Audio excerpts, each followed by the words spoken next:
கர்த்தருக்கு ஸ்தோத்திரம். இன்றைய வசனம் மத்தேயு 22:37. உன் தேவனாகிய கர்த்தரிடத்தில் உன் முழு இருதயத்தோடும் உன் முழு ஆத்மாவோடும் உன் முழு மனதோடும் அன்பு கூர்வாயாக. மத்தேயு 22:37. உன் தேவனாகிய கர்த்தரிடத்தில் உன் முழு இருதயத்தோடும் உன் முழு ஆத்மாவோடும் உன் முழு மனதோடும் அன்பு கூர்வாயாக.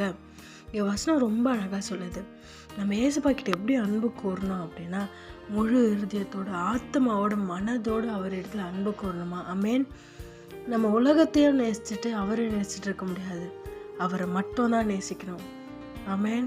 உங்கள் முழு இருதயத்தோடு உலக காரியங்களை விட்டுடுங்க, அவரை நீங்கள் முழுமையாக நேசிங்க, முழுமையாக நம்புங்க. ஏசப்பா நிச்சயமாக உங்களுக்கான ஆசீர்வாதங்களை தந்து ஆசீர்வதிப்பார். நீங்கள் நினச்சி கூட பார்க்காத அளவுக்கு ஆசீர்வாதங்களை தருவார்.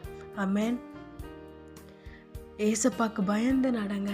அவருடைய உங்கள் இறுதியும் அவரை முழுசாக நேசிக்கட்டும்.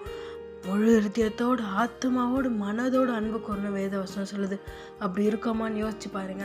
அப்படி இல்லையா, இப்போ உங்களை ஒப்பு கொடுங்க. ஏசப்பா, இது வரைக்கும் நான் அப்படி உங்களிடத்துல அன்பு கூறல, இனி அன்பு கூற ஆசைப்படுறேன், எனக்கு உதவி பண்ணுங்க அப்படி நீங்கள் கேட்கும்போது ஏசப்பா நிச்சயமாக அவர் உங்களை மன்னித்து உங்களை அவரிடம் சேர்த்து கொள்வார். ஆமேன்.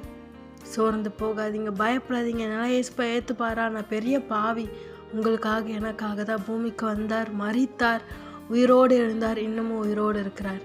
நிச்சயமாக மன்னிப்பார். மனம் திரும்புங்க, பாவத்தை விட்டுடுங்க, இனி அதை செய்யாதீங்க. ஏசப்பா நிச்சயமாக உங்களை ஆசீர்வாதத்தை உயர்த்துவார். ஆமேன்.